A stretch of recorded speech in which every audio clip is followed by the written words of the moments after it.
I am who I am, but you're just too selfish to accept it. And also, you love the person you created in your fantasy, not me. So, I think we should end it here. It's for the best. So, that's me there. Yep, the blubbering girl. And the boy? That's Edward, the love of my life. I knew this would happen, as it said as much in both mine and Edward's horoscopes. It'd been written in the stars. How unfair was that? It all began on a normal, sunny day. I started it as I always did, by reading my horoscope. My eyes widened when I saw what it said. Today your paths will cross with your soulmate. Oh, my days, this was it. I was finally going to meet my Prince Charming.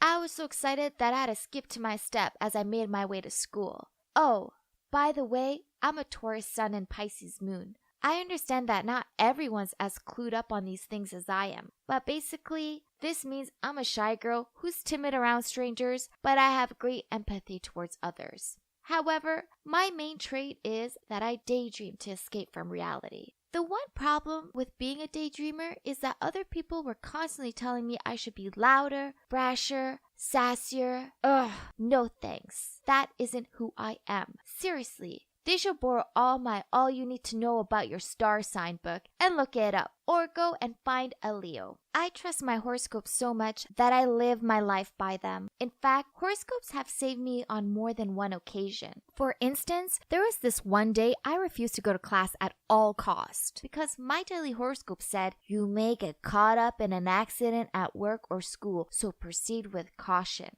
And you wouldn't believe what happened in science class. One of my classmates spilled acid all over the place. Luckily, no one was hurt, but still, thank God I wasn't there. Horoscopes are super important to me, but so is my love of Korean dramas, especially the romantic ones. Swoon. I always imagine all kinds of cute situations in which I find the love of my life who is as handsome, as funny, and caring as the male leads in the drama series. And that's why no guy I've seen ever met my expectations.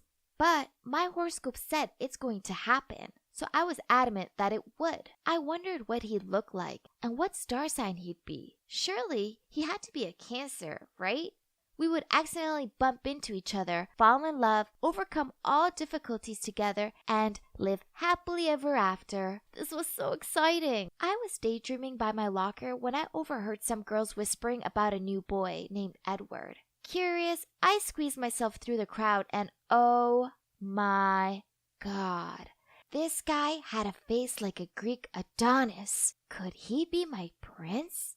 There was only one way to know for sure. I needed to find out his star sign. But like I said, I'm a shy girl. So I was hardly going to go up to him and ask him for his date of birth, as he'd think I was a weirdo. I continued to daydream about my dilemma, and then bingo! I came up with an amazing, foolproof idea. See, being a Pisces has its serious perks.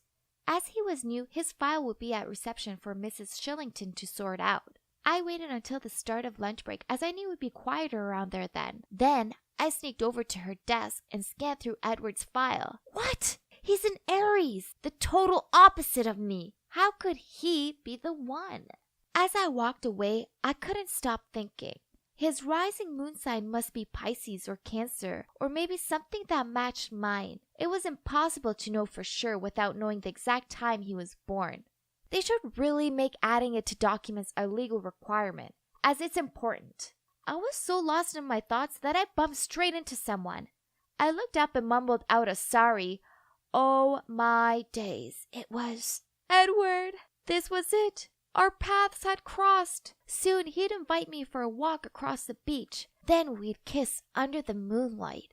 Hey, are you okay? He stared at me, but I was too busy fantasizing to focus. I think I may have been drooling a bit. So he put his hands on my shoulders and started shaking me. Hey, you're okay, right? I finally snapped out of it, blushed, and muttered out, "Yep, I'm fine. I know I'm a pretty girl. Hey, us Pisces have a natural-born charisma. Plus, I was having this blushing look on. How can any boy resist this cutie?" So I wasn't all that surprised when Edward said, "Good. You had me worried there for a minute. I'm new here and don't really know anyone. He itched at his neck. So, do you want to go grab a coffee after school? Besides, it'll be my way of apologizing for not looking where I was going. I gave my sweetest smile and said, sure. We arranged to meet at this nearby coffee house. I know I told you I'm a quiet person, but surprisingly, Edward and I just clicked. We shared a muffin and he told me meeting me had been the best part of his day. He even asked for my number before I went home. Yay!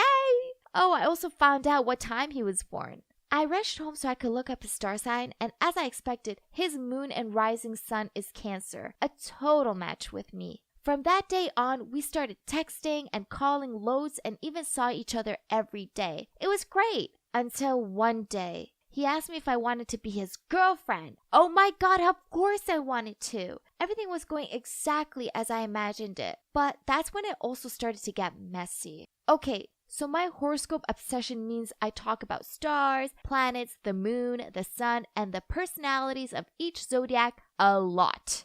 I know this drives him bonkers, as he's such a skeptic. One day in his horoscope, it was written that he should take it easy today and avoid strenuous exercise. But Edward had an important basketball match at school. I begged him not to participate, but he wouldn't listen. He said it was absurd.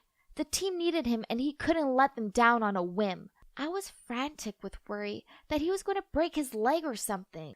I couldn't let this happen, so I put some laxative syrup in his water bottle. A few spoonsful would be enough, right? But I think I may have poured a little too much as he disappeared into the restroom for hours. Oops. The team lost. But at least my boyfriend didn't have any broken bones, right? That's not all. It was vital to me that he made all sorts of romantic gestures, just like they did in the Korean dramas that I love. So I made him stand outside my house in the middle of the night, then call me to tell me to go by the window so he could see me because he missed me so much that he needed to see my face. This was so romantic, especially when it rained. Nothing's hotter than your boyfriend standing under the rain in front of your house. Although I thought it was totally normal, Edward didn't think so. He thought I was insane, and he ended up with a cold afterward. Then one morning, I checked our horoscopes and I stared at my phone screen in shock. We were gonna break up, and that's when I got a message from him. We need to talk. Meet you after school. Oh Jesus, this wasn't a good sign. Did he really want to end things between us? All day long, I played out different scenarios of us breaking up in my head. Talk about torture. By the time school ended, I just wanted to get this over with, then go home and cry into my pillow. Edward was super quiet. He couldn't even meet my eyes, and the look on his face was so serious. I thought to myself, oh no, this is really happening? Our breakup was inevitable, but that didn't mean he got to do it. Yeah, that's right. So as soon as he began to talk, I butted in and said, I'm sorry, Edward, but we need to break up. Edward looked confused. At first, he thought I was playing out one of the romantic scenes again. But then when he realized I wasn't, he asked why, and I replied, because our horoscope said so. Angrily, he replied, Alice, I was going to introduce you to my parents tonight because I love you. What? He wanted me to meet his parents and take our relationship to the next level? Stammering, I quickly tried to correct myself, but he didn't listen. You trust some garbage from the internet more than your own boyfriend. I am who I am, but you're just too selfish to accept it. And also, you love the person you created in your fantasy, not me. So, I think we should end it here. It's for the best. Then he left me standing there alone in floods of tears. I couldn't stop thinking about Edward and how devastated he looked. Did I misread the horoscopes? Or maybe they were wrong? I love him and he loved me too. We were meant to be, right? Suddenly, I knew exactly what I needed to do. So the next evening, I went around to Edward's house. He answered the door and gave me a confused look. Alice, what are you doing here? I messed up and I'm so sorry. Please forgive me. He snorted. Is that so? What about if your horoscope tells you different tomorrow? Then what? It doesn't matter. I shook my head. I'm willing to make some changes. Why do you think I'm here? I'm ready to take the next step in our relationship and meet your family. I held a box of chocolates up. Does your mom like chocolates? At first, he was silent, but then he smiled and pulled me in for a hug. Yes, Alice, my mom loves chocolates, but I love you more. Phew. So, I got my boyfriend back and also met his family, who turns out are super nice. I try not to mention horoscopes too much, but I may have asked his sweet mom if she's a Libran. Yup, she is. I knew it. As for now, I'm still reading my horoscopes, but I'm not taking them quite as literal anymore. I've learned that the stars tell the possibility, not the truth. At the end of the day, everything that happens to me is based on my own decisions and actions, nothing else. Hey, horoscopes led me to find Edward, but they also almost caused me to lose him forever. And there's no way I'm making that mistake ever again.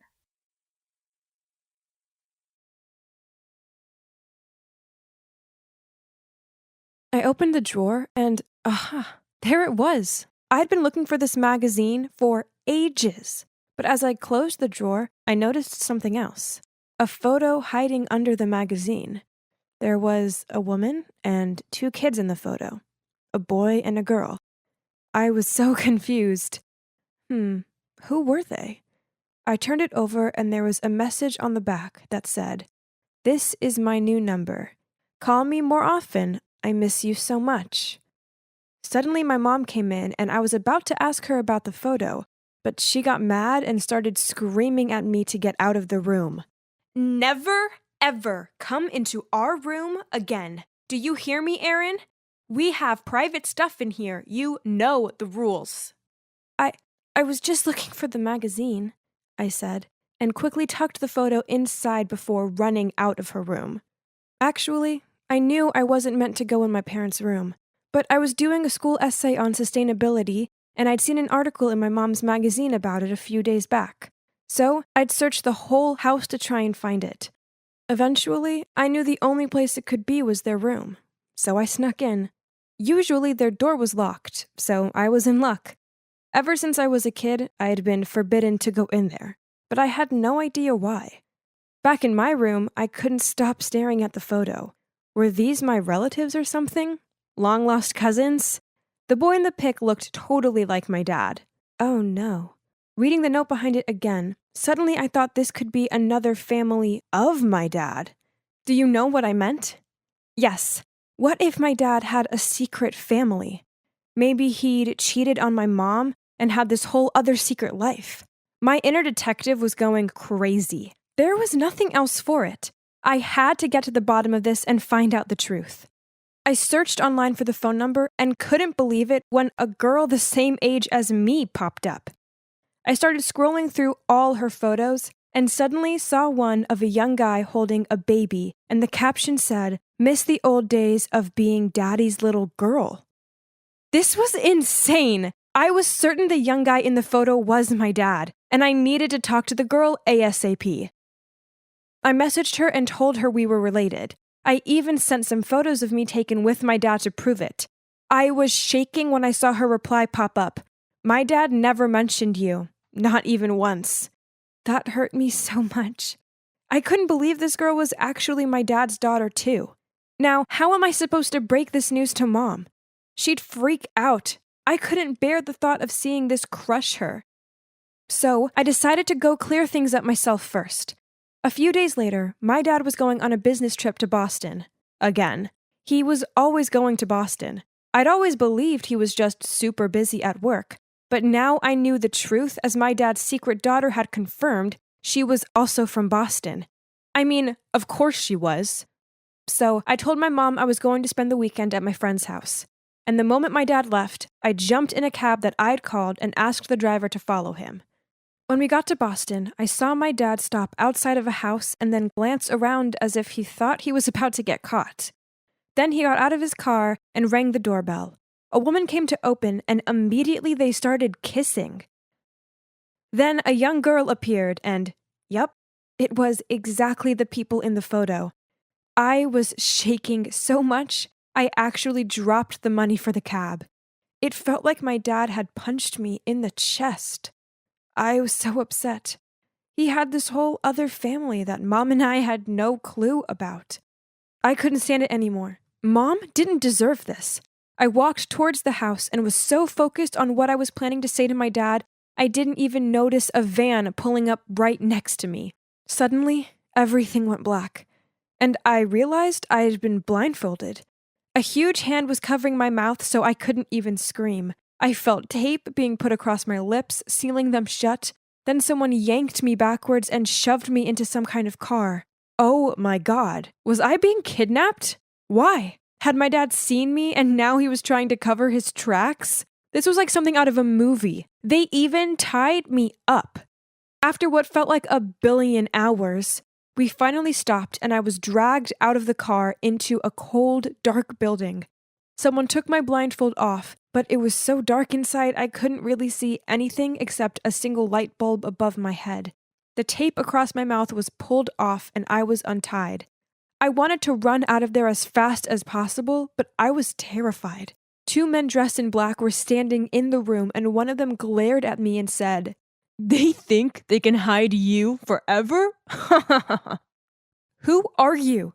I shouted. "Where am I? If it's money you want, call my dad. Please, just let me go," I said, in what must have been the shakiest voice ever. "Don't worry, we're not going to hurt you. We don't even need money. It's your parents we want. In 3 weeks, they'll be out of prison, and then they'll need to come here to get you back. Then we can really punish you for knowing too many secrets about us." I had no idea what they were talking about. Prison? My parents aren't in prison. You've got the wrong person. One of the men just laughed and said, "It's been 12 years, and yet you still don't know about it." Then he walked off laughing his head off. What? What were they talking about? None of this made any sense. My dad was a businessman, and my mom was a housewife. This was all some big mix-up. It had to be. They'd locked me in that dark room. I tried to scream and bang on the door, but no one heard me. Or if they did, they didn't care. The next few days were some of the worst of my life. I didn't think I'd survive. Twice a day someone slipped food under the door, and I spent most of the time trying to think of ways to escape. There was no window, but there was a small air vent, and if I could just open it, I thought I might be able to crawl through and get the heck out of this disgusting, shabby place. Lucky for me, they'd given me a fork to eat with, and slowly I'd been using it to loosen the screws on the grid of the vent. Finally, on the 3rd night, I waited until everything was dead quiet, and I got into the vent. I crawled through and managed to get out. I was at the back of some old abandoned warehouse, and as I stood up to stretch my legs, someone covered my mouth from behind. Oh no! How had I got caught so quickly? But then I heard a voice. "Shh, are you okay?" I almost screamed. It was my mom. "How did you find me?" I asked. But she just grabbed my hand and said, "Let's get out of here, then I'll explain." We climbed through a small gap in the fence, and then I saw a black car by the road. I started to panic again, but my mom told me it was for us. And then as we climbed in, she said to the driver, "I got her, James. Let's go." It was only then that I finally took a look at my mom and realized what she was wearing. She was in all black and looked like a spy or something. Mom, what's going on?" My mom bit her lip and said she couldn't hide it from me anymore. What she told me next was unbelievable. Turns out my parents weren't even my real parents. My biological mom and dad used to be members of this mob, but 12 years ago they'd been given an impossible task and they refused to do it, so their boss said he'd harm me as their punishment. My parents had no choice but to turn themselves in and ask the police for protection for me. In return, they gave the police some confidential info about the mob. Whoa, I was shocked. "So, you're not my mom? My real parents are in prison?" I felt like my head was spinning. How could my life get so crazy? Yep, they're in prison. Back then, the police stormed into the mob's headquarters, but the boss had managed to escape. That's why we put you in the protection program, because we knew he'd come search for you. This was too much. I didn't want such a dramatic life. Then I suddenly remembered there was more drama. "Mom, I found out Dad was cheating on you, so I followed him here to Boston. Did you follow him too? I mean, how did you find me?" This was so weird. My mom didn't look sad at all. She said, "Actually, he wasn't cheating. That woman and those kids are his family. You see, at the time, he and I were the only 2 people qualified enough to adopt you. So he actually left his family to fake our family life to protect you. It was all part of the protection program. But he missed his family so much. That's why he went back to see them most weekends. I'm so sorry, Aaron. We didn't expect it to turn out like this. When you didn't come home on Sunday, I used the GPS we set on your phone, and that's how I found you. Okay, my head was spinning even more. Not only were they not my real parents, they weren't even a real couple. This was absolute insanity, and all to protect me? Wow. And as it turns out, it worked out pretty well, because by tracking me, they found the new boss's hideout, and now the police had arrived and he was finally being arrested. As for me and my family, we had to pretend to be a real family, for now. And actually, it wasn't that hard because I loved them so much, and they'd sacrificed the past 12 years of their life to protect me. I'd be eternally grateful to them, and my biological parents would be out of prison soon, and then I'd be reunited with them. I don't remember anything about them, but they also sacrificed their lives to protect me, so they must be pretty amazing, right? Nina, why are you just my cousin and not my mommy? Claudia peered up at me with curious eyes.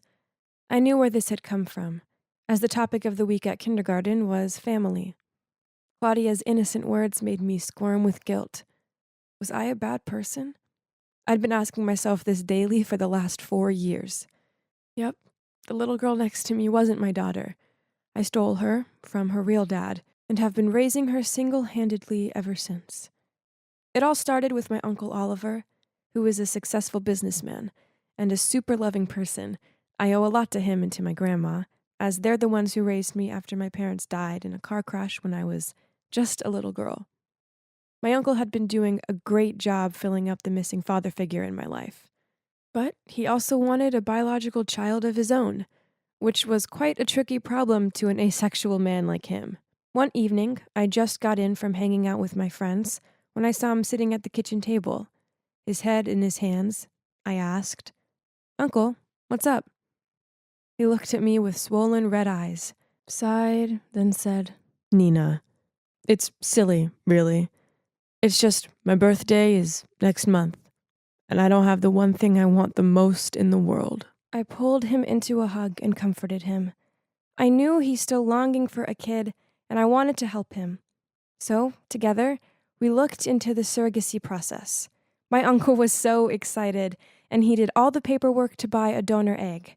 Now, all he needed was a surrogate mother. So he went through his local surrogacy agency, and they presented him with 5 potential surrogate profiles. I swear he must have reread each of them about 100 times. But he eventually chose one, a woman called Kathy. On paper, Kathy sounded perfect. She was a 31-year-old who already had a healthy little boy called Robbie. A contract was drawn up. All Kathy's medical care would be paid for, and she'd also receive a pretty large sum of money. Then, when the baby was 1 week old, my uncle would raise them alone. This all sounds perfect, huh? Well, it soon took a turn for the worst. Once Kathy fell pregnant, Uncle Oliver wanted to be around her more so he could bond with the baby. One time I walked into the lounge to classical music playing, and my uncle pressing his head to Kathy's belly to see if the baby could hear the music. Soon coming home to find Kathy there became the norm for me. At first I didn't mind, as she was always really sweet to me, and we even had small talks from time to time. But then, one morning when I was heading downstairs to go to work, I spotted her standing in the yard helping my grandma water the flowers. I was about to walk over to greet them, then I heard her say, "Oliver is such a lovely man, but he's so busy. I worry he'll find it all a bit too much juggling a newborn and work." Then Grandma said, "Don't worry, sweetie, as he'll have Nina and me around to help." But Nina is so young, and she has her own life to lead. She's always out at a party or with some boy, and you can't be expected to take care for a baby, not at your age. I just don't want a stranger caring for my baby, not when I could help out. What? Her sweet as sugar behavior was all an act, wasn't it? How dare she try and manipulate my lovely grandma? A few days later, I went down to dinner to see Kathy sitting there. She smiled at me and asked me about my day. I wasn't buying her overly nice act, but I went along with it anyway. At one point, she suddenly took her phone out, then her smile turned into a frown. Oh, no. Robbie has a fever. I better go to him. She immediately pulled back her chair and stood up. You know how it is. Only a mother's love can make a little one feel better. Then she left. Kathy's poisonous words had definitely got to Grandma, as she showed concern for Robbie and let out a gentle smile as her eyes followed Kathy's steps. And that was only the beginning. Kathy's game playing continued as a few days later, she showed up on our doorstep in tears. Then she came out with some story about how the venue for Robbie's birthday party had canceled and they refused to refund her. Like clockwork, my uncle told her she could have the party at ours and that he'd cover the costs. On the day of the party, I saw Kathy pass my uncle all of the receipts for the bouncy castle, magician, catering, etc. She gently pat her tummy and grinned. You'll be such a wonderful father. You know, we could always have another one after this. For free, of course. Then, later on, I saw her whispering something to Robbie. Then the next minute, he ran over to my uncle. He hugged his legs and said, Thank you for the party, Daddy. Then Kathy hurried over to him, ruffled his hair, and said, Oh, honey, he's not your daddy. But it'd be nice, wouldn't it, to all live here together with the baby? Enough was enough. So that night, I confronted my uncle and Grandma about it. I don't have a good feeling about Kathy. I think she's trying to break the contract. My uncle sighed, then said, I know. Then Grandma added, Kathy's right, though. Oliver can't do this alone. You're too young and I'm too old. So it makes sense for Kathy to stick around and help. Still better than having some random stranger around, right? I can help out, I raised my voice. Rather me than her. I don't trust her. Grandma shook her head. But she's the mother. She's carrying the baby. Their bond is undeniable. I know what it's like to lose people I love. Kathy will break this baby's heart. I'm sure of it. She's only out for herself. My face turned red as I raised my voice. My uncle remained silent. Then he just sighed and walked out of the room. I ran after him and pulled him back. Uncle, you made your choice right from the beginning. Why change it now? He replied with his eyes glued to the ground. Your grandma has a point. What? My voice was up to high pitch. Stop letting that witch Kathy manipulate you. He shook his head, then walked away. Oh my God. They were being controlled like puppets. This needed to stop. So I decided to confront Kathy about it. My chance arrived the next day.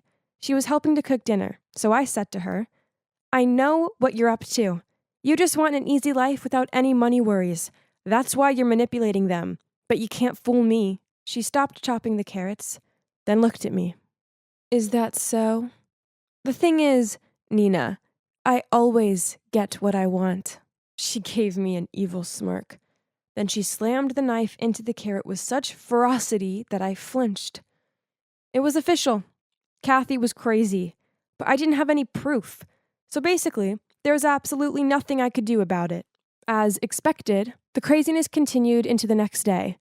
I went to Grandma's room and saw her looking flustered as she searched through her bedside drawer. I, again, couldn't find my pills, and that they kept on showing up in strange places. She seemed really worried that she was losing her mind. Later on, when we were all eating dinner, Kathy went to the fridge, and surprise, surprise, guess what she found there? Yep, Grandma's pills. Obviously, Kathy had put them there. Then she walked over to Grandma, rubbed her shoulder, concernedly said, I should have taken care of you more. We should have you checked by the doctor as soon as possible. Age can be so cruel on the mind, and you don't want to be forgettable around the baby. After that, Grandma seemed totally convinced that she was too old to take care for a baby, even after the doctor told her she was fine. Furthermore, she was adamant that Kathy should move in to help out. Ugh! What a snake Kathy was! A month later, the baby was born. A girl. My uncle named her Claudia, after my mom. We all cried happy tears and welcomed her into our family. Kathy got her wish, and both her and Robbie moved into our house. One morning I came downstairs to see Kathy holding the baby. In front of her was the ripped-up contract. I told her to leave, and she smirked and said, "You're a smart girl, Nina, but you're no match for me. I'm not going anywhere. This is my home now, so get used to it." I knew there was no point telling my uncle and grandma about this. I couldn't let this woman destroy my family. She was dangerous. She could end up hurting everyone. She'd never stop until she got what she wanted, and there's no way I could let that happen. So, when Kathy was in the bathroom, I picked Claudia up, and before I could stop myself, I was fleeing from the house and out of their lives. I moved to a new town and got a new job. It was only meant to be temporary, but I guess I was too selfish and afraid to go back. I'd always been truthful with Claudia about one thing, that I was her cousin, not her mom. So, when Claudia said the words, "Nina, why are you just my cousin and not my mommy?" I felt so guilty.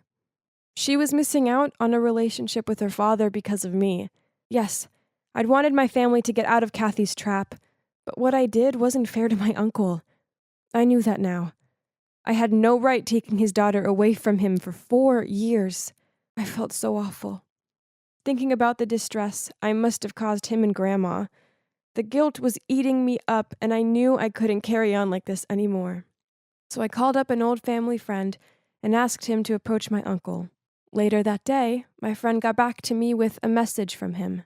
"Kathy's gone, and she won't be coming back. You were right about her. Of course. She was only after my money. After you left, she didn't seem to care about Claudia at all, and she threatened to go to the cops and report you unless I paid her off. Please, just come back to me and Grandma. We sure aren't happy with what you did, but we know you had good intentions. We love you, and we just want our girls back home." Tears streamed down my face. They'd found it in their hearts to forgive me. Running away had never been the answer, even if I'd done it with good intentions. It was time to stop running. It was time to go home. So I peered down at the little girl who reminded me so much of my uncle. "Claudia?" I took her hand. "Are you ready to go home to Daddy?"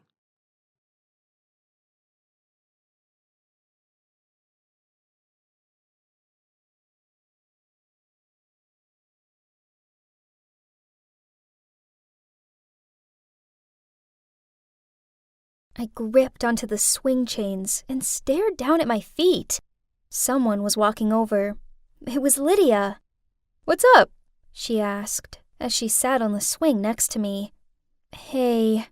I managed a weak smile. "It's probably nothing. It's just, my parents have been arguing a lot. Then this morning, Mom smelled some unfamiliar perfume on Dad's shirt and accused him of cheating. Is he really having an affair?" Lydia rubbed my shoulder. "No way! Your dad probably just got caught in a spray mist cloud at the department store or something. You shouldn't jump to conclusions that quickly. Your dad loves your mom. Anyone can see that, so don't worry." I mumbled a yeah in agreement. My name's Cora, and as corny as it sounds, before this incident, I had been pretty satisfied with my life. I'm attending a renowned university. I get along really well with my parents, and despite being an only child, I've never felt lonely, as I have my best friend, Lydia, for company. She's more of a sister to me. Regardless of the problem, I just needed to drop her a message, then we'll meet at our spot, which is the swings at the park. Yep, I had it all, and I thought nothing would ever change that. It turns out that I was wrong. So it all began with my dad. He was acting oddly. He often looked at his phone, then smiled to himself. And then he'd take his phone into the bathroom and not come out for ages. This didn't go unnoticed by Mom, but when she asked him about it, he just shrugged and said that he had some problems with his digestion. Then, while Mom was doing the laundry, she smelt an unfamiliar perfume on his shirt. She marched over to him, threw the shirt at his head, and demanded that he explained himself. Dad denied it and said it was probably just his work colleague's perfume and that she was overreacting. That's why I arranged to meet Lydia at our spot. And as usual, she was so sweet and supportive. Lydia was right. Maybe I had thought too much. I came home and caught Mom crying in the kitchen. She looked at me with puffy eyes and said, "Something isn't right. I just know it. He doesn't look at me like he used to." I sat down, hugged her, and said, "Mom, let's stop overthinking. I trust Dad. He'll never betray us." I stayed to comfort her for a while, then eventually she calmed down. The next evening, Dad came home with a big bouquet of blue roses, Mom's favorites. Then he cooked dinner for us both as an apology for making us sad. Mom looked touched, and she also apologized for misunderstanding him. I told myself that things would be okay now, right? For the next few weeks, Mom and Dad seemed to be fine. But then, on my mom's birthday, we invited Lydia and her mom Josie over for dinner. My mom was busy in the kitchen, so I took the birthday gift off of Josie for her. That's when I smelt it. Her perfume. It was the same scent that had been on Dad's shirt. I was sure of it. Over dinner, I noticed that Josie kept on looking over at my dad and laughed at all of his dumb jokes. Oh God, was my dad having an affair with my best friend's mom? I felt like I'd explode, but I couldn't say anything to Lydia, as I didn't want to upset her. So I'd do my best to avoid my best friend until I figured things out. This worked for a few days, but then one day after a class, she rushed over to me and said, "Cora, why are you avoiding me?" I pretended not to hear her and kept on walking, but she grabbed my arm and continued. "Did I do anything wrong? Will you please just tell me?" I spilled out, "I'm pretty sure that my dad's having an affair with your mom." At first, she looked shocked, but then she hugged me and kept on apologizing. It was all too much for me, and I burst into tears in her arms. She told me that she'd talk to her mom and find out what was going on. The next day, I met Lydia at our spot. She looked super awkward, then said, "It's true. My mom had a month-long affair with your dad, but she promised that it's over." My world came crashing down around me. I just couldn't believe it. Lydia hugged me and told me it'd be okay. I was so lucky to have such an awesome friend like her. We both decided it'd be best not to tell my mom. The affair was over, so why break my mom's heart now? I tried carrying on like normal, and for the next few weeks, it really felt like everything was okay. Dad was really sweet with Mom, and he even surprised her with a posh dinner out. But then, one afternoon, I saw Dad pacing the garden. He was on the phone with someone, and I heard him say, "Okay, I'm coming now." Then he got into his car and drove off. I decided to follow him, and it soon became clear where he was going. He pulled up in front of Josie's house and then walked straight inside without knocking. My heart sank. So he was still seeing her. Without a second thought, I called Mom and blurted out, "Mom, Dad's having an affair with Josie. I'm there now. Come and join me and we'll confront them together." 5 minutes later, my mom showed up. She looked both sad and furious. We went straight to the front door and banged on it, and I yelled out, "Open up! We both know about your dirty relationship!" But suddenly, someone spoke behind us. "Hey, Laura. Cora, is everything okay?" We turned around and saw Josie standing there with a grocery bag in her hand. I was about to tell Josie to stay away from my dad when Lydia opened the door and gave us confused looks. "What are you doing here?" "Oh, do you want your dad? He's fixing the dishwasher." Then Josie said, "Lydia, I told you to call a plumber out to fix it." "The plumber said he was fully booked today, so I think that I could ask Mr. Roberts for help," she replied. Oh no! So it turns out I'd misunderstood what was happening and messed everything up. Suddenly, my dad appeared in the doorway and said to us, "What's all this banging and shouting about?" "Right, we're all going home now to talk." As soon as we got home, Dad waved his arms about in anger, then yelled at Mom, "You're crazy, jealous, and unreasonable, and I can't be around you anymore." I felt so bad. This was my fault, not Mom's. So I tried explaining this to Dad, but he just told me it wasn't my business and continued to shout at Mom. At first, Mom just sat there silently, but then she quietly said, "Is it any wonder I act how I do? I mean, you have been having an affair with my friend." "Right, If you keep on being this ridiculous, then let's divorce. Then he stormed off. It was horrible. Now Mom was inconsolable, and I felt awful for telling her. That night, I messaged Lydia to meet up, but she called me instead.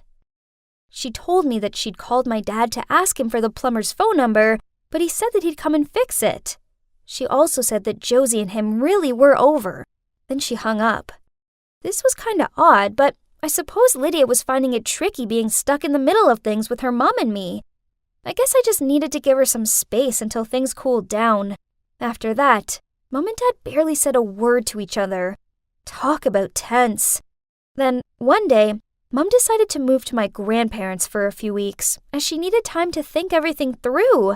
I didn't blame her, but I didn't want to stay home alone with Dad, so I went and stayed with a college friend. One night, I came home to pick up some clean clothes when I saw it for myself. My dad was kissing her on the couch.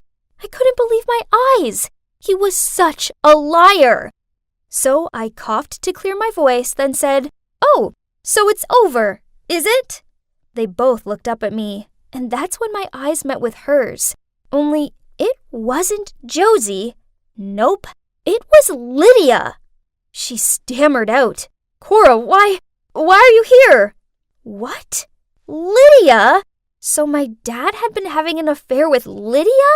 How could the girl who was always there for me through high school breakups, bad grade mishaps, and growing pains do this to me?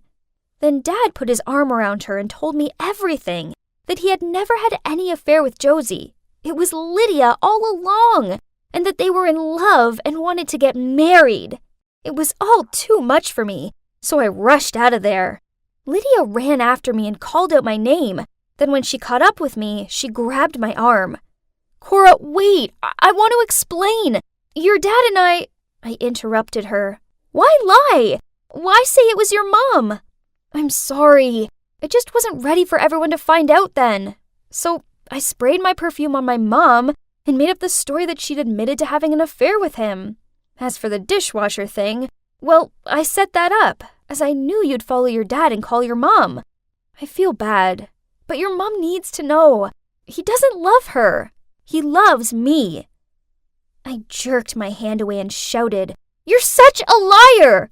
You don't deserve to be my friend, and you can't have him! He's with my mom!"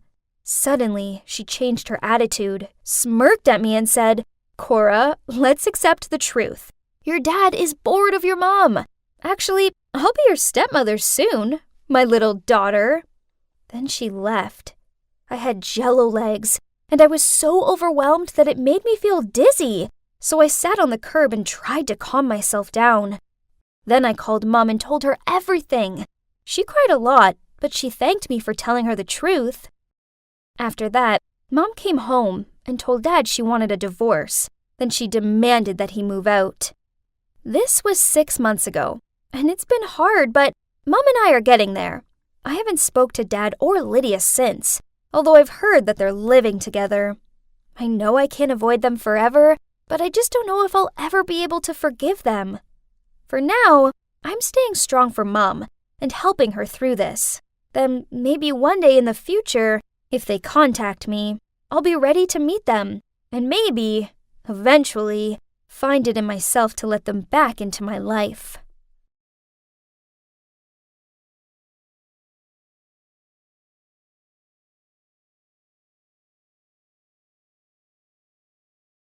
So, the data needs to be collected by Friday so we can... I lowered my head and stuffed a pretzel into my mouth. "Danny, are you eating?" My boss glared back at me. I wiped my mouth onto the back of my hand and with cheeks full of food muffled out, No, of course not." It turns out my eagerness to eat a delicious, salty, crunchy pretzel during a work meeting, I'd forgotten to turn my microphone off. Oops. Hey, so I'm Danny, and I'm in love with food. Why, you ask? Well, food's the one thing that's always been there for me. Through the good times and the bad, it's never let me down. All it takes is a hamburger with extra cheese and a salted caramel cheesecake, and I'm a happy girl. Gee, I'm salivating just thinking about it. But then my love of food almost cost me everything. Here's how. So after the pretzel incident, my boss fired me.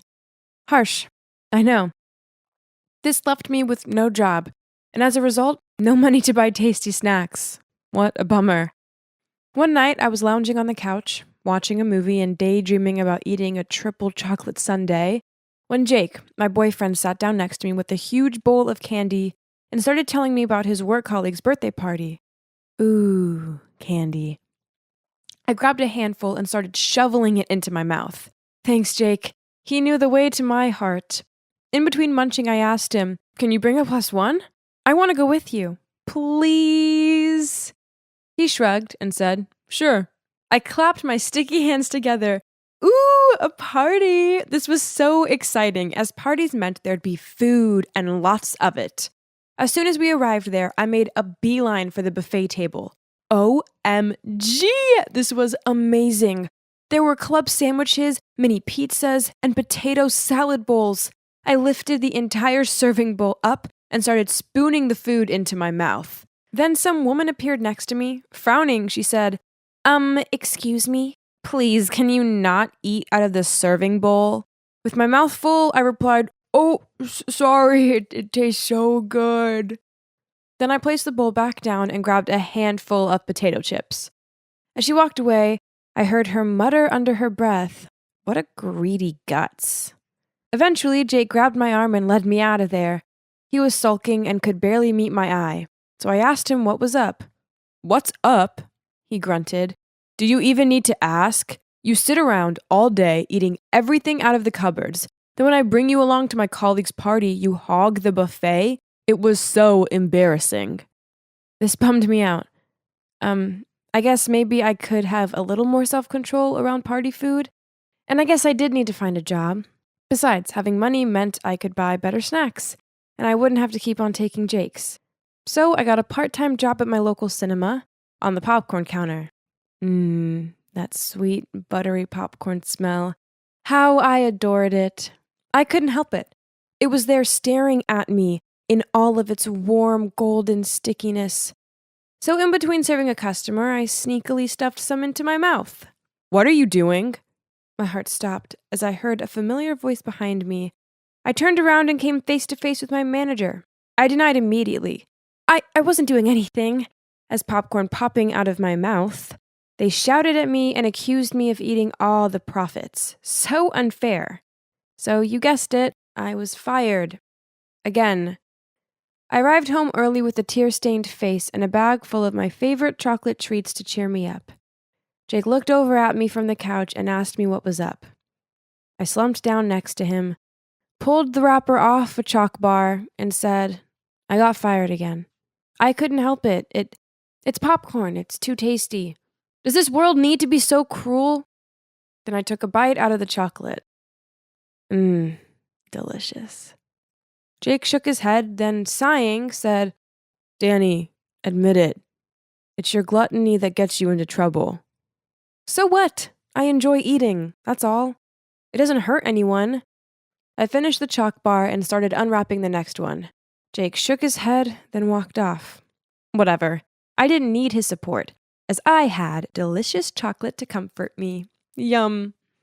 One day, like every other day, I searched the house for snacks, but nope, there weren't any anymore. I didn't have any money, so I couldn't go to the shop. So instead, I went on my phone and searched mukbang videos to kill some time. As I watched two girls stuff their mouths full of French fries dipped in a strawberry shake, I had an idea. Of course. Why hadn't I thought of this earlier? I should become a mukbanger. I'd get to earn money while doing what I love, eating food. It was a win-win. For my first video, I kept it simple. It was just me in a white t-shirt, my phone as a camera, and a huge bowl of spaghetti. Crazily, people watched it and began following me. After a couple of videos, my popularity increased and my viewers started donating food and money to me. It was totally nuts. But with these things came the video requests, such as, eat 3 tubs of fried chicken and 10 plates of fried rice covered in mayo. Eating all this food did get kind of challenging. Once I was halfway through a hamburger eating video when I got a stitch in my stomach and had to stop. I so shouldn't have eaten pancakes for breakfast earlier. My fans were bummed out that I stopped the challenge, and I felt really bad. I figured that if I was going to make this my job, then I'd have to start fasting beforehand, so I could be at my best for the videos. Gee, this was hard work. One time I was so hungry, I went into the fridge and sniffed the cheese. But then when I finished a challenge, I felt so full and bloated that I resembled a puffer fish. Then there was the tiredness. I was so exhausted. I fell asleep on the bus to the supermarket and ended up in some weird town miles away. I had to ring Jake up to come and pick me up, and he grumbled about it for the whole way back. Regardless of this, I carried on with the videos. But then one day a fan challenged me to the biggie, the Fire Noodle Challenge. If you don't know what this is, then basically it involves a massive bowl full of the spiciest noodles ever. I took a mouthful of the noodles and OMG, I couldn't feel my tongue or face. My nose was running, and I had to stick my tongue out to check if it was still there. This was just too much. There's no way I could endure any more of this. So I switched the bowl for non-spicy noodles and pretended I was eating the hot ones. Afterward, I edited the video, and hey, I think I did a great job of faking it. Even though I'd only had one mouthful of the spicy stuff, it was repeating on me. My stomach gurgled and my tongue still felt numb. I lay on the couch with the hot water bottle pressed to my stomach and feeling sorry for myself. Jake sat down next to me and gave me a concerned look. Danny, you gotta stop this video thing and get a real job. With my swollen tongue, I managed to sputter out, eating in videos is a real job. Jake shook his head. Gluttony is not a hobby. Everyone's just laughing at you. Hello? I was being paid for eating, and these videos help many lonely people out there to have company during a meal. They were laughing with me, not at me. Jeez, Jake was so boring at times. Between the spicy noodle challenge and some weird bug eating challenge in which I used jelly worms covered in chocolate instead of the real deal, faking became the norm for me. Soon the articles started circulating saying I was a fake eater. Posts such as, "She's faking all the time?" and "No wonder she's still in shape" popped up everywhere. After that, I had no choice but to live stream eat. Lots of my fans encouraged this, but it was hard work. It didn't take long for the weight to pile on, and within a month, I was up 2 dress sizes, and I felt super sluggish. One morning when Jake saw me searching my wardrobe for something, anything to wear that would fit me, he suggested we go jogging. I stared down at my favorite jeans that I now couldn't get past my thighs and agreed to go. I had made it to the end of the block and whoa, it was hot and I couldn't breathe. I was crouched over, clutching a fence for support when a pregnant woman walked by.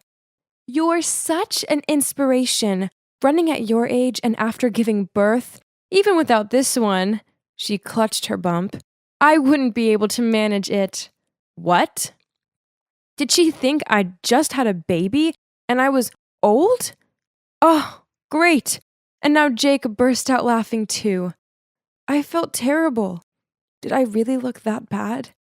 This lingered in my mind, so I ended up going online and ordering some weight loss pills. I started taking them, and within a week, I had breakouts, stinky breath, awful wind, and I felt like a slug. Then one time I was in the kitchen taking the pills when Jake walked in, saw what I was doing, snatched them out of my hand, and said, "Danny, look at you. You're a mess. You have to stop the pills and stop the videos." I was angrier than a nest of disturbed wasps, so I snatched the pills off him and kicked him out of the room. Then I yelled, "You don't get it! Just leave me alone!" Jake didn't say much to me after that, and I carried on with my mukbang bubble. Soon I hit 100,000 subscribers, and to celebrate, I went live with the table packed full of my favorite foods, fried chicken, pizza, donuts, and so on. I was stuffing my face when I felt so hot and sticky the room began to spin. I slurred out, I don't feel so good." Then I fainted in the middle of a live stream. I woke up a few hours later in the hospital with a drip in my arm and a serious-faced doctor glaring down at me. They told me that I had high cholesterol, and if I carried on like this, I'd end up with diabetes and stomach bleeding. Well, that was it. I burst into tears and vowed that I would make some big changes. I love eating. That will never change. But I just can't do the mukbang videos anymore. Now, I still enjoy food, but I don't overindulge anymore. Oh, I also have a new job working in a restaurant, and amazingly, I've managed to resist eating all of the tasty-looking food. I'm on the way to becoming the cute, confident version of myself again. And from now on, if I'm happy, sad, or whatever, well, I talk to Jake about it instead of turning to food. I will always love food, but I guess I eventually figured out that I love my health and Jake even more. Shh, don't tell him that. It'll give him a big head.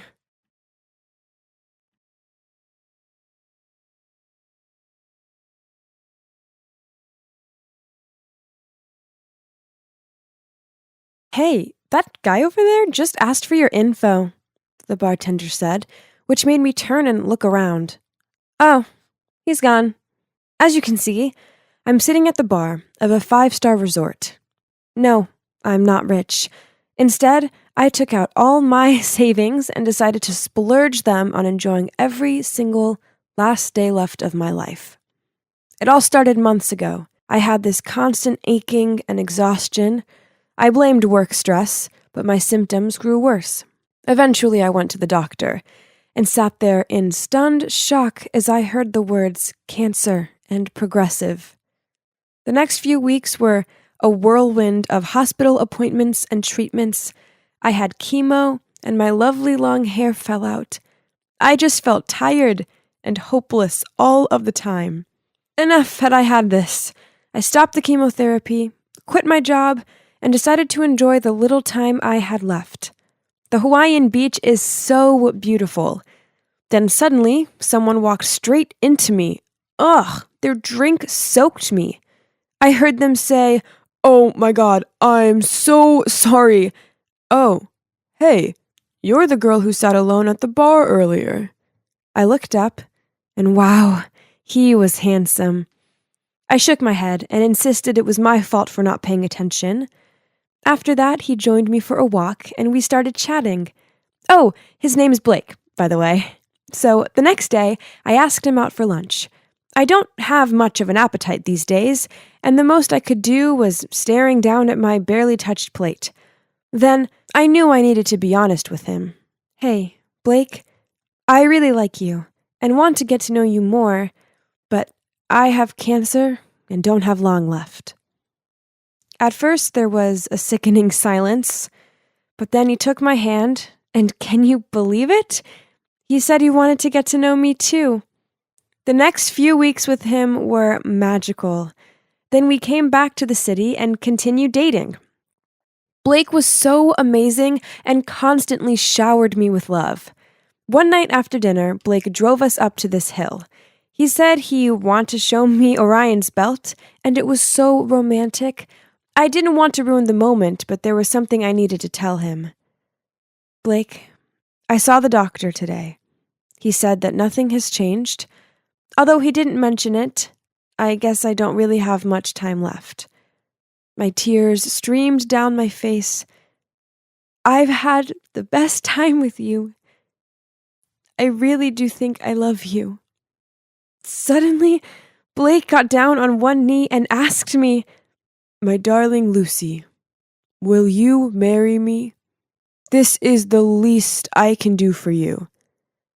I was speechless, so I nodded and then held him tightly in my arms.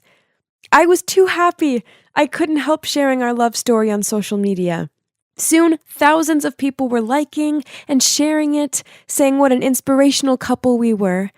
This was crazy, but amazing. Their support made me feel like I could take on my cancer, the world, everything. I started noticing that Blake was getting a lot of attention from other girls. They knew he was the guy who proposed to the dying girl, so they seemed to flock around him and admire him. Then one day, when we were at the wedding dress store together, I stepped out of the fitting room in this beautiful gown, feeling like a princess. But then I spotted Blake talking to some other girl. She touched his shoulder, and I overheard her say, "Your fiancé is very lucky to have you." Then she leaned in closer to him. "Blake?" I hissed at him. "Baby, how do I look?" He turned away from the girl and stared at me. "Yeah, gorgeous," he awkwardly smiled. I couldn't help but feel terrible. I know he's an attractive man, but he was about to marry me. It was not nice at all having him flirt with someone else at my dress fitting. Still, I tried to put it all aside, as I wanted to enjoy what little time I had left. The wedding was a dream come true. It was such a magical day. Then right before our honeymoon, I went to see my doctor. To my complete and utter shock, he told me, "I'm pleased to inform you that you're in recovery." Oh my God. I couldn't believe my ears. I was getting better. I rushed home and told Blake the good news. Only his reaction wasn't what I expected. His face dropped, and at first he was speechless. Then he stuttered, "Congrats, honey." What did that even mean? Regardless of this, our honeymoon was marvelous. My appetite was back, and I was making the most of it. Yum! Food tastes so good. This didn't go unnoticed by Blake, and he tutted, "Can you try chewing more gently?" Whatever. I was intent on enjoying my food. When we arrived back home, I moved into his apartment. For God's sake, there were dirty plates and smelly socks everywhere. How could someone so meticulous about their looks live in such a state? I told myself that it was fine. I loved him, so I could learn to love his mess. Being alive felt so good. So admittedly, I may have overdone it on the snacks. Cake, meals out, and yeah, I'd gained some extra pounds, so household chores were a bit too much for me. Besides, why should I have to do them? It was his mess. But one time, when I was sick of his stinky underpants everywhere, I asked him, "How can a guy who looks like you live in this rat hole? Go clean up." But he ignored me and went straight to bed. And it took no time for his loud thunder snores to follow. What the hell? Where was the kind, charming man I married? Fed up, I tried my best to clean up the place a little bit. I was out of breath and sweating a lot. My head was super itchy, so I took off my wig and scratched my scalp. At that moment, I heard Blake screaming, and when I turned around, he was clutching his face in fear. "Baby, what's wrong?" I rushed to him. "Oh, I got it." I laughed out. "It was just too uncomfortable to wear this wig, so I took it off. That's all, but look, my hair is growing back again." Shaking, he stuttered, You were wearing a wig this whole time? You look terrifying." "Well, yeah, I suppose jagged growing hair made me look quite creepy." "Shouldn't you be happy for me?" I mumbled and forced a smile, while trying to put the wig back on. Knowing that I was able to live life again was incredible. But living Blake with my moody, uncaring husband, now that wasn't so great. One evening, he came home from work in a foul mood and started shouting at me for not tidying up. I told him I shouldn't have to, as it wasn't my mess. He scowled at me. "I single-handedly provide for the both of us.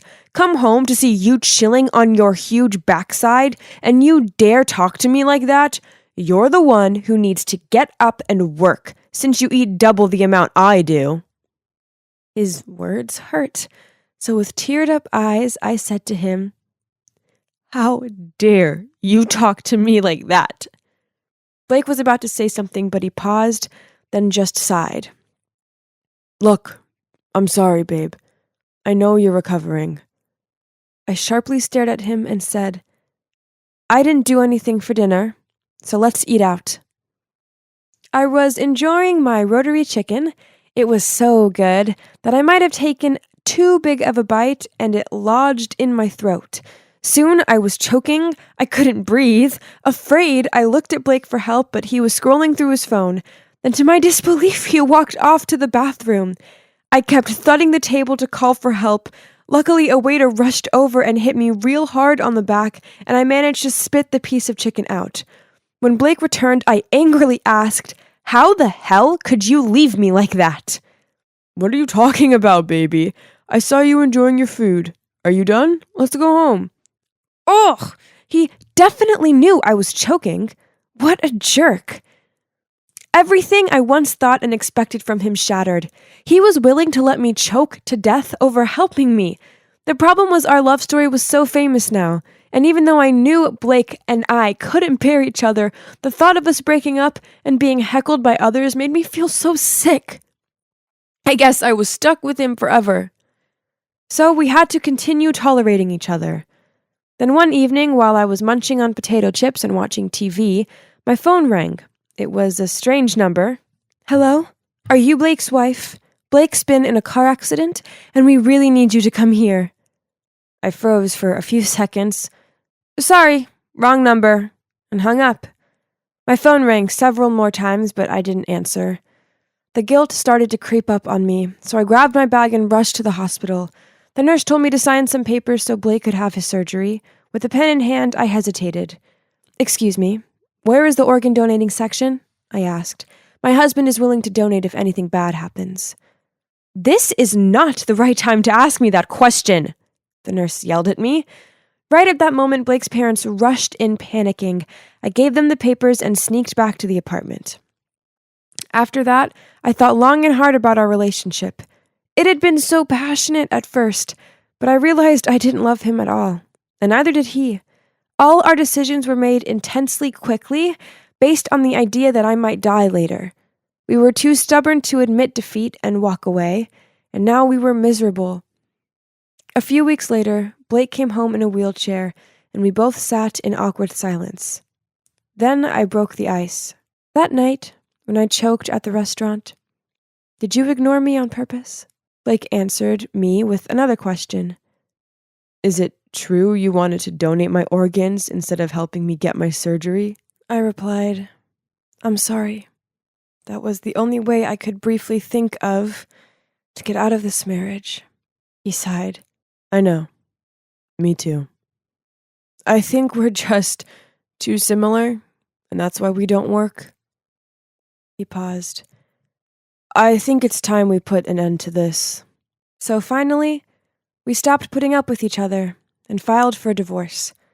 People on social media were furious and posted a lot of venomous comments, such as, so much for being an inspirational couple, and this screams out scam marriage to me. I decided to close all of my online accounts. Their opinions don't matter anymore. I have my family's support. That's more important. Surprisingly, I'm still friends with Blake. Hey, we went through a lot together, and he's not all bad. I just never want to live with him ever again. I even met my current boyfriend through Blake, as he introduced me to him. How funny is that? Sometimes things don't work out as planned, but that's okay. Living a lie just to save a bruised ego is much worse. Oh, by the way, this is my real hair. I am now completely healthy.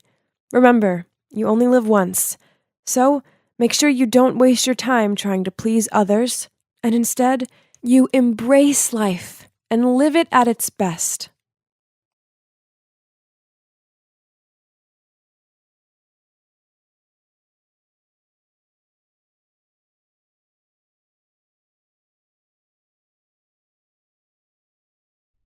I was sitting on the couch watching a movie with my mom and dad, when suddenly the door slammed shut and we all turned our heads to see what happened.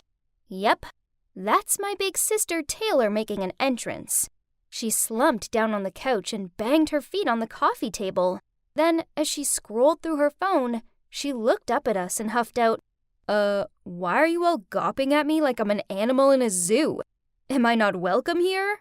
Flustered, my mom immediately replied, No, sweetie, we're all delighted to have you home. Then she turned to me. Anne, darling, go and get your sister a drink. I jumped up to my feet and did as Mom asked. I know what you're thinking. Why is everyone letting Taylor get away with her Little Miss Rude routine? You see, after a huge argument with Mom, she left home at 18 and didn't come back for 7 whole years. Mom seemed so pleased to have her back, so I decided to ignore Taylor's attitude and just go along with it. That afternoon, Mom asked me to go to the grocery store with her so we could buy Taylor her favorite foods, as well as a welcome back gesture. Then we spent ages preparing this delicious meal. I excitedly rushed up to Taylor's room and knocked on the door. "Taylor, dinner's ready!" She shouted back. "Go away!" "But it's hamburgers, and we got a special dessert," I replied. "Poof! I hate hamburgers, and there's no way I'm eating some sugar-laden dessert." I went downstairs and told Mom that she wasn't coming. Mom shrugged and tried to act like it was no big deal, but I could see the sadness in her eyes. Dad tried reassuring her by saying, "She probably just needs time to settle in." "Yeah, she's probably just tired," I added. Mom forced out a smile and thanked us both. Then she prepared a plate of food and asked me to bring it to Taylor. I knocked on her door and told her the food was outside. She shouted back at me, "Take it away! I don't want it!" I left it outside of her room, but later on when Mom went up to bed, she saw the untouched plate of food still there. She picked it up and she took it downstairs and made out like it was no big deal. She wasn't fooling me.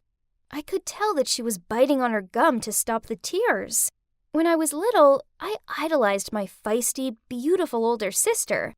I loved how she wore clashing colors, the cool ways in which she styled her hair, and her carefree nature.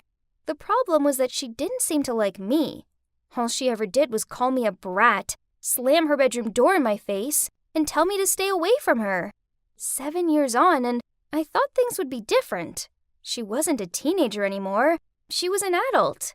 But nope, it seemed clear that Taylor hated me even more than ever.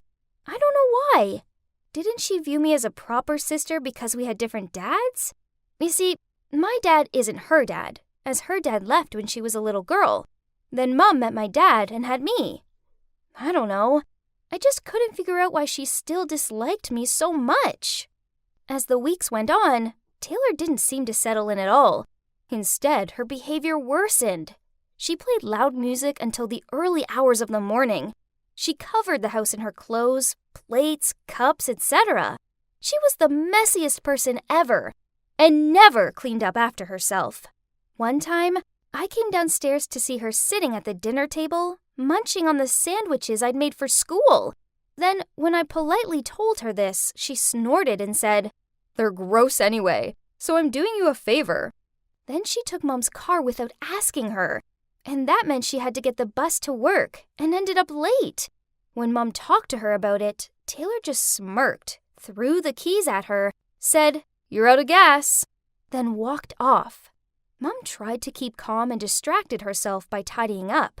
So I tried hugging her, but she shrugged me off and told me to go away. It felt like Taylor could get away with everything, while I was the one getting snapped at for nothing.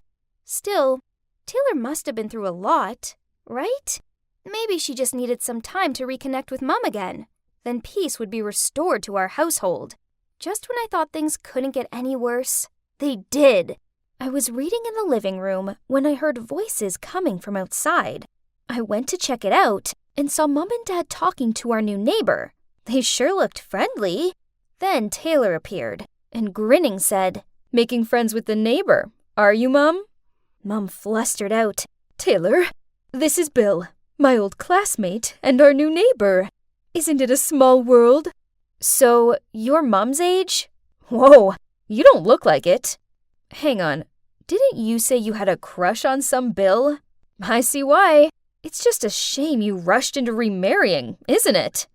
Mom and Bill gave awkward looks, while Dad was gritting his teeth. Uh-oh, he didn't look happy. "Lovely to see you, Bill," Mom muttered out before she pulled Dad and Taylor inside. Behind closed doors, she frowned at Taylor, but she just shrugged and left. This must have been playing on Dad's mind, as that evening I overheard him question Mom. "Why did you never mention this Bill before?" "Honey, it was just a slight crush when I was a teenager. You know how it is." "Yeah, sure." Dad scratched his head. Now I was stuck in the middle of all this tension, and it was all down to Taylor stirring the pot again. Then a couple of days later, Dad came home from work and immediately started freaking out. The bank called. Apparently I spent an obscene amount of money in a watch store. Was it you? Mom shook her head. I didn't know anything either. Then Taylor piped in. Speaking of buying stuff, we do need to get something for Bill's birthday. I mean, he did invite all of us, so it'd be rude not to. Uh-oh. I know Mom hadn't got round to telling Dad that Bill had invited the whole family to his party yet. Dad gave Mom a skeptical look and snarled, Oh, I see. You used my money to buy your high school sweetheart an expensive watch? Listen to yourself! You're being ridiculous!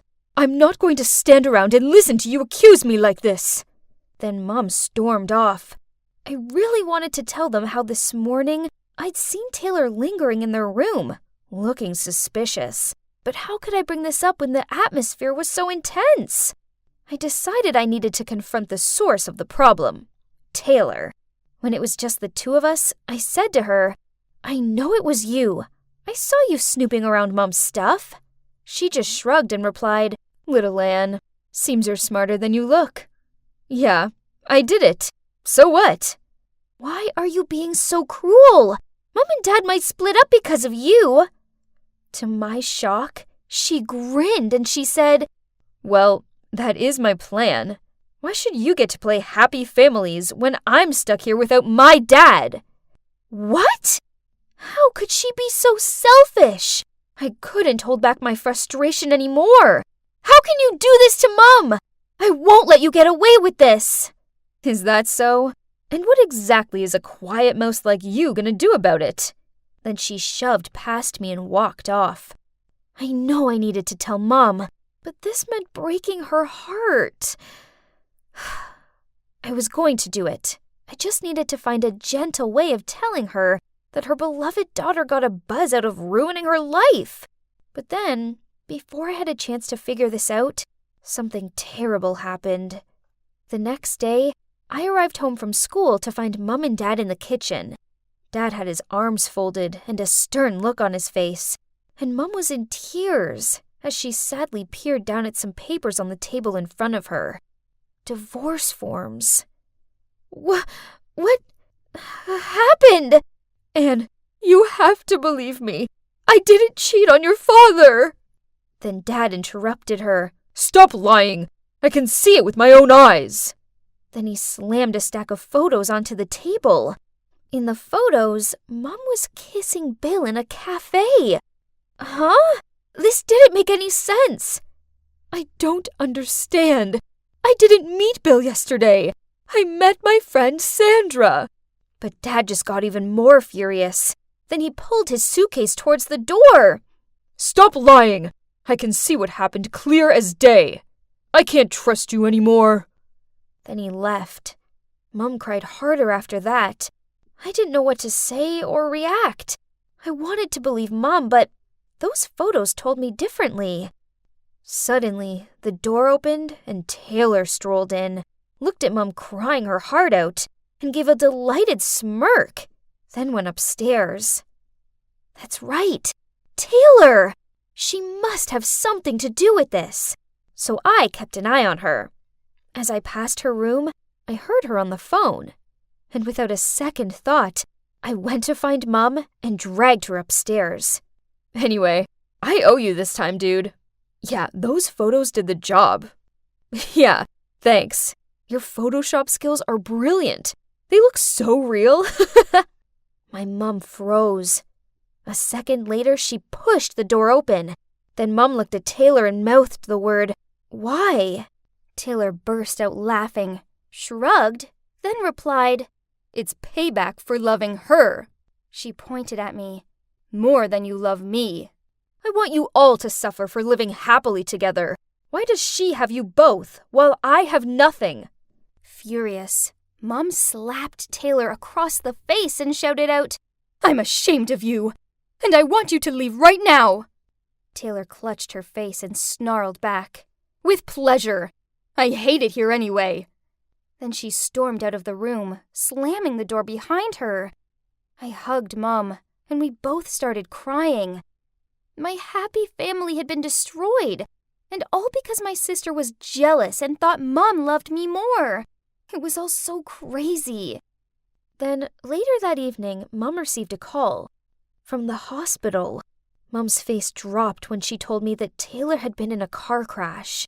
We rushed to the hospital, and the doctor told us Taylor needed emergency surgery. But as she'd lost lots of blood, she needed a blood donation. The problem is that she had a rare blood type, but luckily, Mom had the same. So without any hesitation, Mom told the doctor to take as much blood as Taylor needed just to save her. After the blood donation, Mom didn't recover as fast as expected. Instead, she turned weak and needed medical care. So now, Taylor was in the surgery room, and Mom was in the intensive care unit. This was terrifying. What if I lost them both? I called Dad and spilled out everything that had happened to him, and he immediately rushed to the hospital. The wait was agonizing, but when the doctor came and told me they were both going to be okay, and I could go and see Taylor, I cried with happiness. Seeing her lying there bruised and afraid, I saw a vulnerable side to her that I hadn't seen before. So I took her hand and told her what Mom did for her. She looked embarrassed and turned away from me and muttered out how sorry she was for everything. After that, I visited them both every day. Dad came to the hospital too to check they were okay, but he waited outside of Mom's room as he knew she was still mad at him. Finally, Mom came home. Then a week later, Taylor was also discharged. We went to pick her up, and even though Mom and her didn't talk, I could feel the warmth between them. That night, we were having a cozy dinner. Taylor coughed to clear her voice, then said, "Guys, I want to say something. I know I've been a total brat, and I'm sorry. Mom, I thought you didn't love me because I was a reminder of your previous life, and I was ruining your new, happy family vibes. But now I realize how sacred the mother-daughter bond is. You never left me out. I left myself out. And Anne, I'm sorry I haven't been the big sis I should have been for you. I was jealous of you, but I was wrong to be that way. I hope you can both forgive me." Dad also apologized to Mom for misunderstanding her. We were all blubbering, and then we all hugged each other. We didn't need to say anything. Our actions were enough. We were family, and we loved each other. Families aren't always straightforward, but family is family, through the good times and the bad. And they're always worth fighting for, regardless of how out-of-this-world annoying they can be at times. Trust me, I know all about it.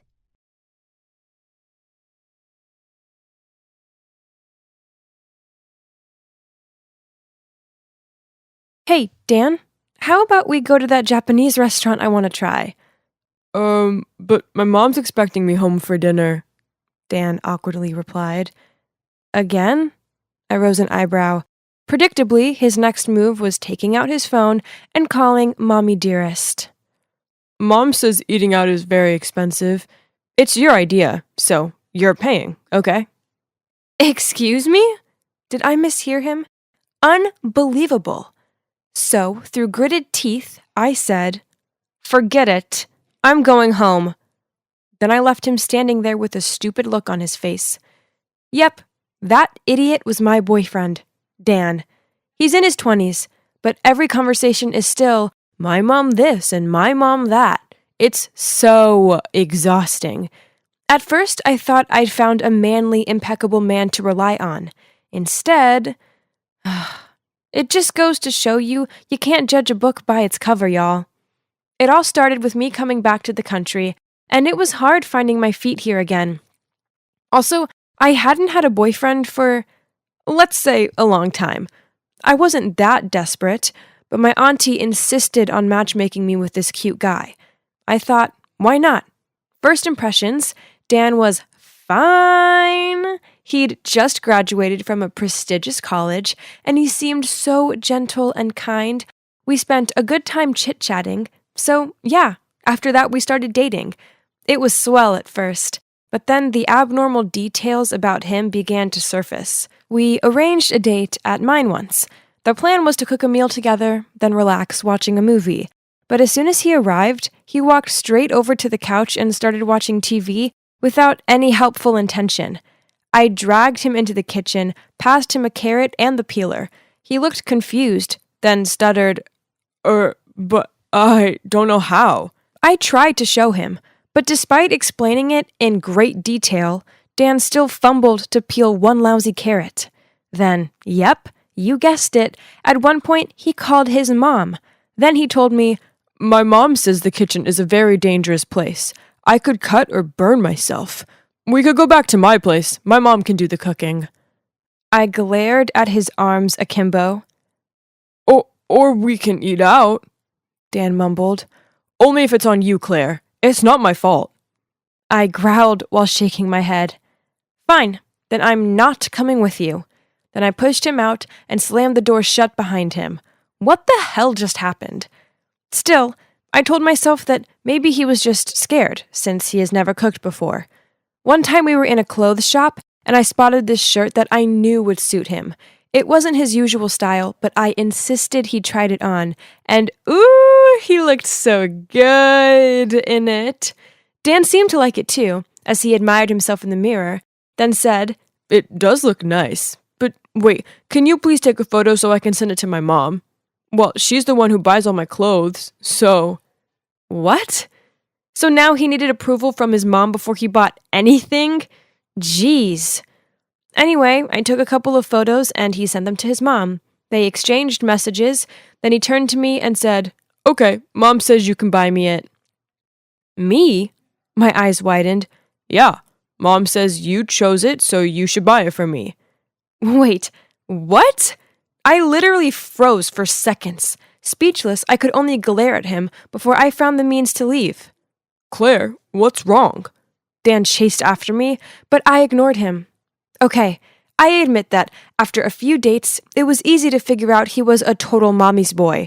But I told myself that it was sweet he loved his mom so much, and I never expected it to be that extreme.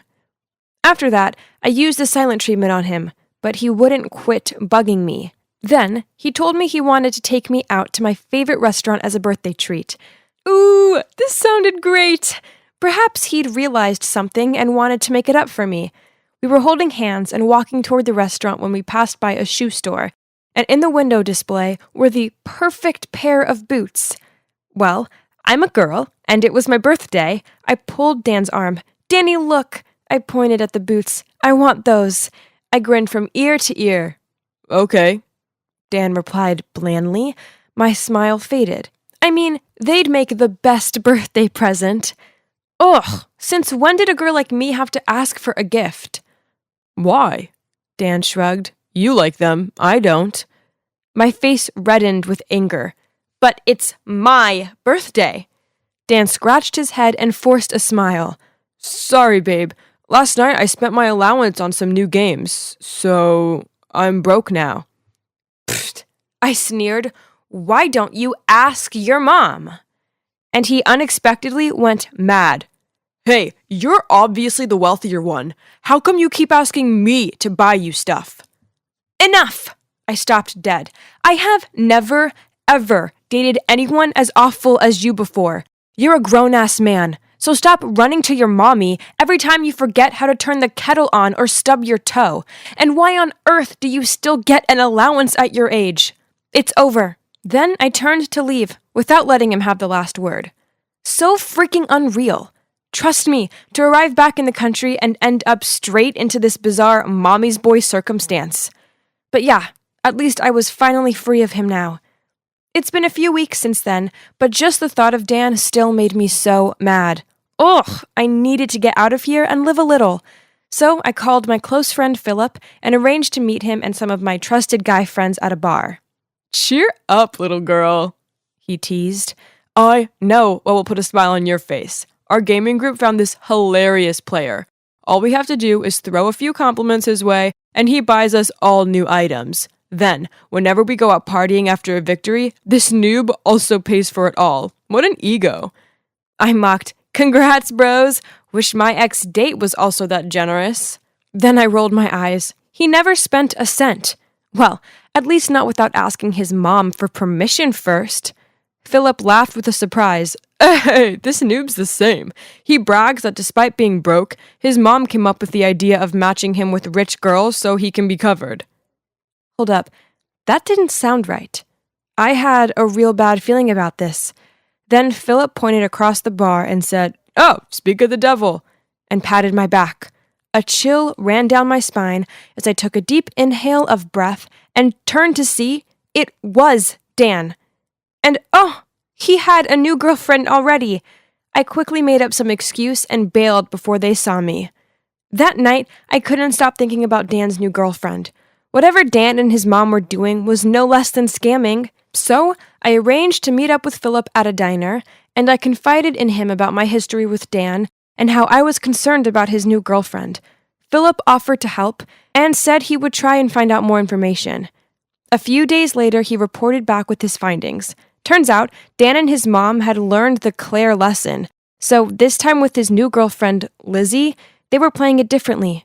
Dan, as his mom had ordered, took some sensitive photos of Lizzie, and now every time she refused to pay for something, he threatened to post them online. OMG!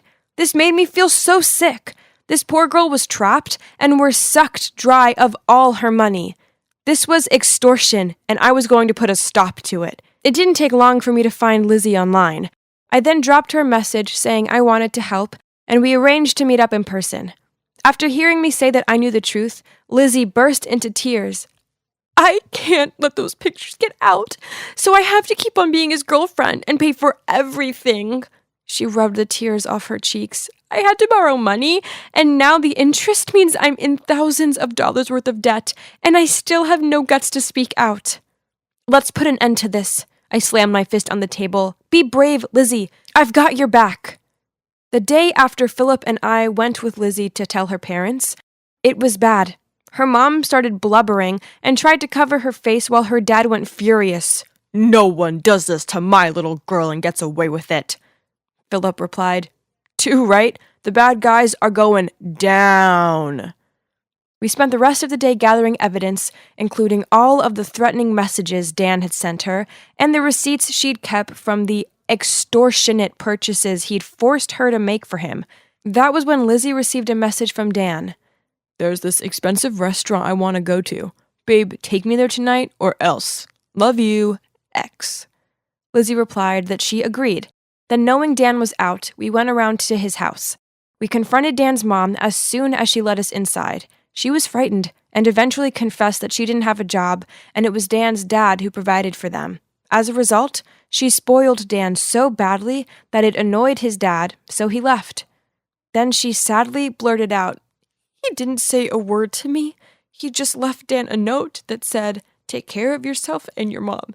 I knew Dan would be miserable without his luxuries, so I told him to find a rich girlfriend to spoil him, and this time, she looked from me to Lizzie to make sure she would be too trapped to ever leave. There was a knock at the door. She looked at us awkwardly before she went to answer it. We followed her, and that was when we saw 2 cops arresting her. She bursted into tears as they took her away. I guess she thought she was a devoted mother who was doing right by her son, when, in truth, she went about it in totally the wrong way. She ended up going to jail, and her house was sold to pay off Lizzie's debts. As for Mommy's boy Dan, as an accomplice, he ended up doing community restitution. Hey, this would probably do him some good, as he'd finally learn what a day's hard work actually felt like. Thankfully, Lizzie gradually got over this traumatizing event and was ready to start dating again. With Philip. About me, well, I'm still single, but I don't feel lonely anymore, as I have awesome friends. Besides, this way I have no guys bumming money off me.